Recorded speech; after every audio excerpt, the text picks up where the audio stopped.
Alright, how to beat number 86 heroic champion Rongo.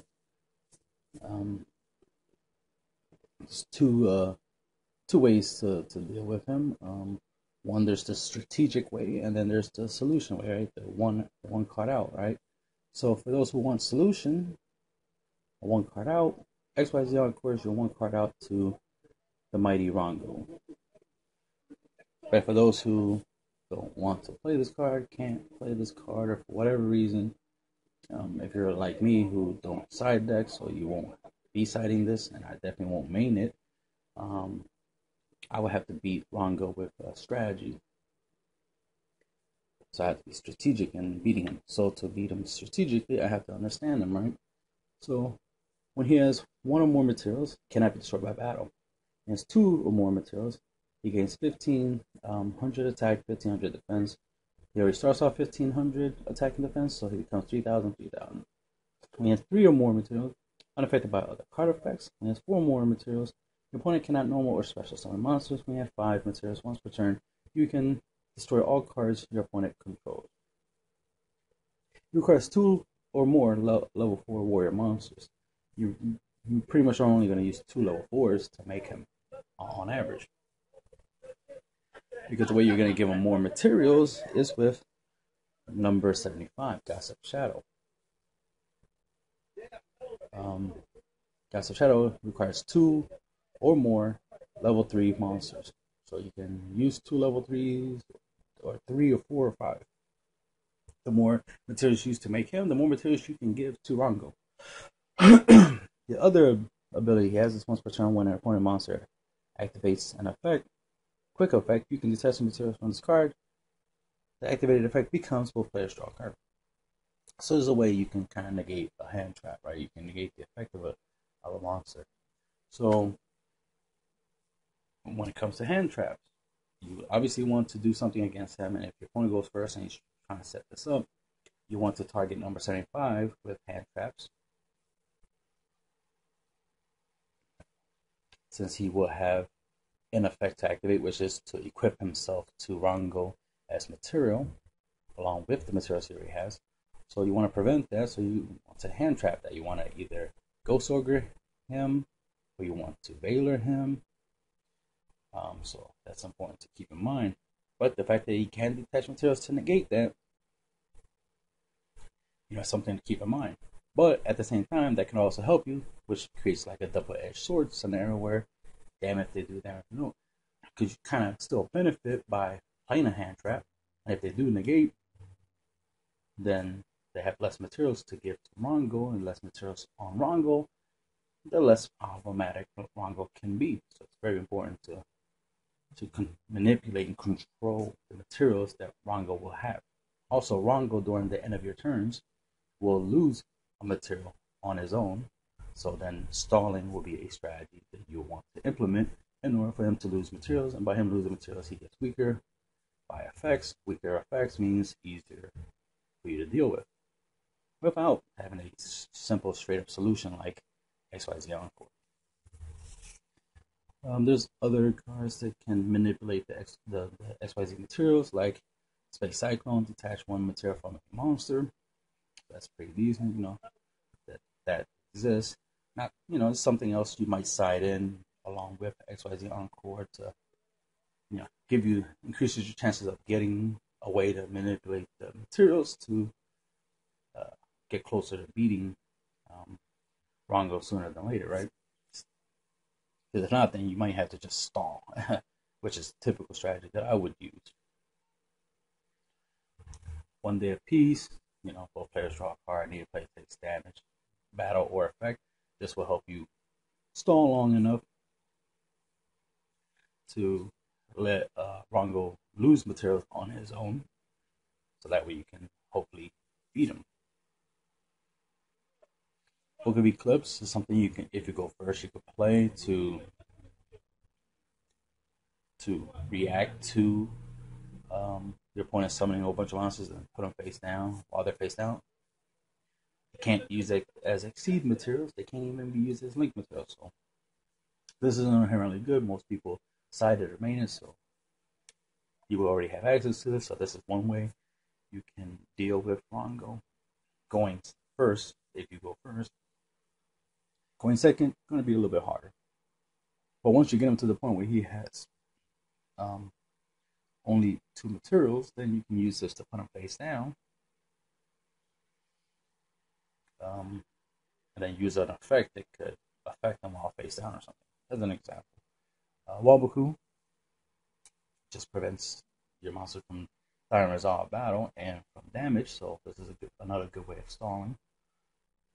Combo this with a monster you have. That way that monster will obviously survive that turn, and then the monster will still be there next turn, so you can use it to, if you have it set, of course, because you can still set. So I don't think you can't have no monsters just because Rongo is at full power, right? You can still set. So you can set a monster, set Waboku, and you can stall out for at least 2 turns with that strategy. Curry Photon, pay 2,000, take no battle damage, no effect damage. Similar to 1 day apiece. Also has the ability of recurring. So if you play something like Photon Thrasher, you can discard Thrasher to add this back to your hand and reuse it to stall a little bit longer.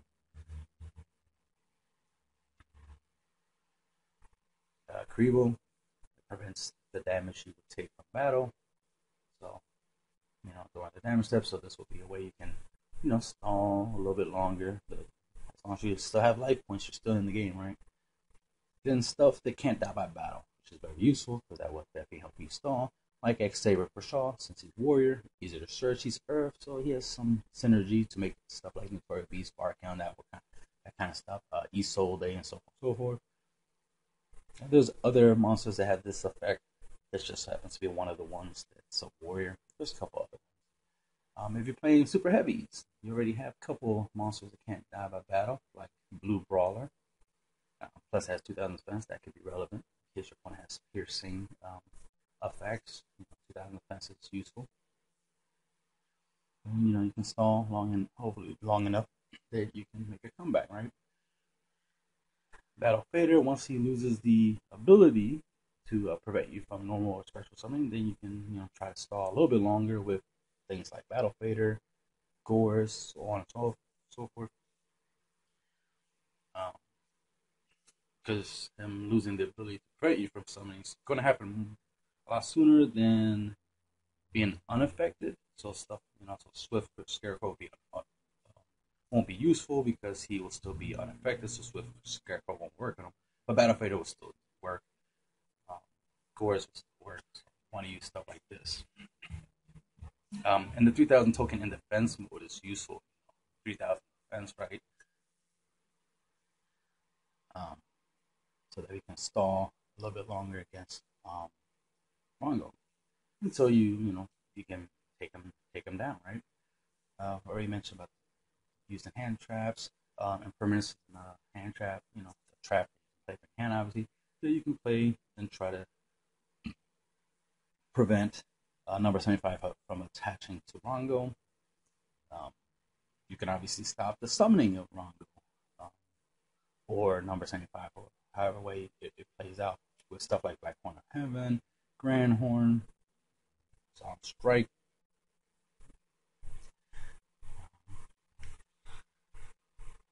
The Warning, Judgment, Skill Drain. Skill Drains already face up and active, and somehow get all the monsters on the field and whatnot, still try to make Rongo with like multiple materials.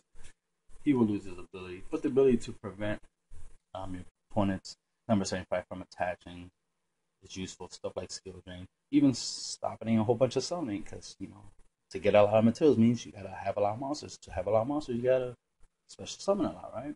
Unless you're like your Pendulum Summon, then that'd be 1 summon, right? But summon limit, there can only be 1.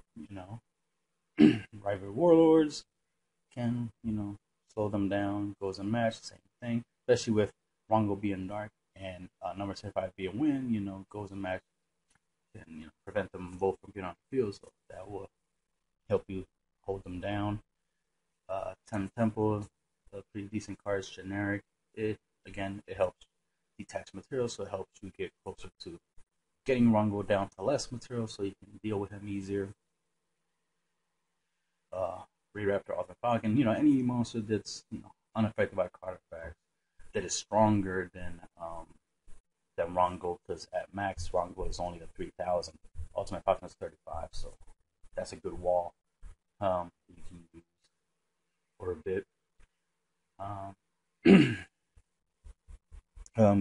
Especially if you go first and make this, so it's good, you know, relatively good wall.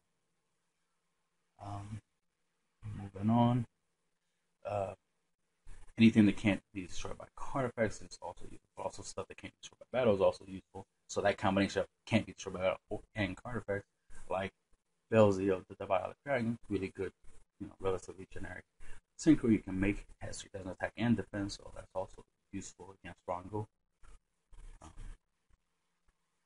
Stuff like, again, not being destroyed by battle card effect is effective, and this is a nice little generic rank 1 you can use. You can detach a material for the whole turn. Your liverless monsters can't be destroyed by battle card effect, and you take no damage. Then main, if it would be destroyed by battle card effect, you can detach a material so it's not.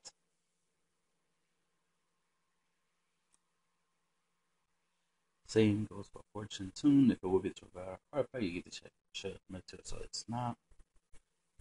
You know, so anything, you know, that can help you stall monsters that don't die relatively easy. There's stuff like for rank 4 is the number 101. I forgot to put some of those. Number 101, you know, if it would be destroyed by a card effect, detach material so it's not. My S-stroke. Why is that not working? There we go. My S-stroke de Jin. Another card, if it would be destroyed by a card effect, you can detach material so it's not. So you get the idea. You know, stall. But if you can flat out prevent Rongo from hitting the field, prevent it from getting materials, reduces materials, your chances of winning are a lot higher than if you didn't do anything and he just ran rampant, right? And that's just some stuff. There's probably many other different cards, you know, a couple of strategies out there that some people might have that can help against Rongo, other than, you know, like relatively simple one card solution like XYZ Encore. You know, leave in the comments if you want. I'd like to hear some more ways to beat them. And end of the video.